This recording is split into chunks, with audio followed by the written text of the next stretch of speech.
하루의 말씀, 오늘은 출애굽기 25장 10절에서 16절 말씀 가지고 함께 나눕니다. 먼저 성경 봉독합니다. 아카시아 나무로 길이가 2자 반, 너비가 1자 반, 높이가 1자 반 나가는 궤를 만들어라. 순금으로 그 안팎을 입히고 그 둘레에는 금테를 둘러라. 금고리 4개를 만들어서 그 밑에 4 모퉁이에 달되 한쪽에 고리 2개, 다른 한쪽에 고리 2개를 달아라. 그리고 아카시아 나무로 채를 만들어서 금을 입혀라.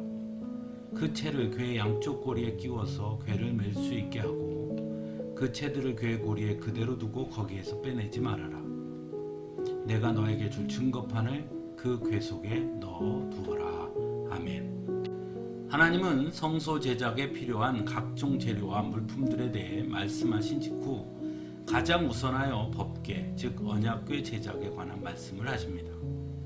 먼저 언약궤는 오늘 본문에 의하면 아카시아 나무로 만들도록 하십니다. 개역 개정 성경에서는 조각목이라고 되어 있던 부분이 새 번역 성경에서는 아카시아 나무라고 번역되어 있습니다. 조각목이든 아카시아 나무든 그 가진 의미는 볼품 없는 나무임에는 틀림이 없습니다. 우리가 잘 아는 것처럼 언약궤에는 하나님께서 주신 십계명이 기록되어 있는 돌판이 들어가는 너무나 귀중한 것인데 그것을 만드는 재료가 너무나 볼품없는 재료인 아카시아 나무로 만들라고 하셨다라는 것입니다.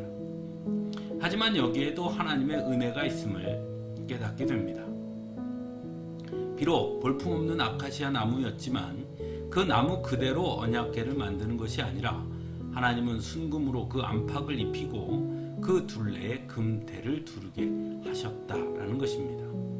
즉 아무리 볼품없는 나무라 할지라도 순금으로 그 안팎을 입히고 그 둘레에 금테를 두르게 하면 그것은 더 이상 볼품없는 아카시아 나무라 말할 수 없는 것이죠.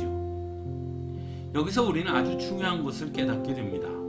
우리 역시도 너무나 부족하고 흠 많은 자들이지만 주님의 은혜와 사랑으로 그리고 예수님의 보혈로 우리를 두르시면 우리 역시 세상에 가장 존귀한 자가 되는 것과 같음을 보게 되는 것이죠. 또한 하나님의 말씀을 담는 언약궤는 결국 볼품없는 나무에 순금을 두른 것으로 제작된 것처럼 하나님은 완전한 자들이 아니라 오직 예수 그리스도의 은혜로 말미암아 그 믿음 안에서 깨끗게 된 자들을 통해 일하신다는 것을 다시금 깨닫게 되기도 합니다. 우리는 때로 다른 사람들과 우리 스스로를 비교함으로써 나는 왜 이렇게 못났을까? 나는 왜 잘하는 것이 없을까? 나는 왜 이렇게 실수투성일까? 하며 열등감에 빠질 때가 있습니다. 하지만 분명한 것은 하나님은 오히려 연약한 자들을 들어 강한 자를 부끄럽게 하시는 분이라는 것입니다. 그러므로 우리의 연약함과 부족함은 아무런 문제가 되지 않습니다. 정말 중요한 것은 그 연약함과 부족함을 하나님 앞에 내어놓음으로써 하나님의 은혜와 사랑 안에서 거듭났느냐 그렇지 못하느냐라는 사실입니다.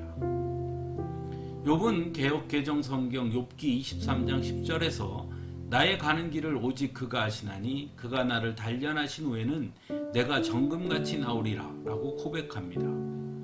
즉 욥은 고난 가운데 있으면서도 자신이 당하는 고난에만 매몰되지 아니하고 오히려 그 고난 앞에서 자신의 연약함과 부족함을 있는 그대로 내어놓음으로써 하나님의 은혜 안에서 변화되어 정금같이 될 것이라고 찬송했던 것입니다.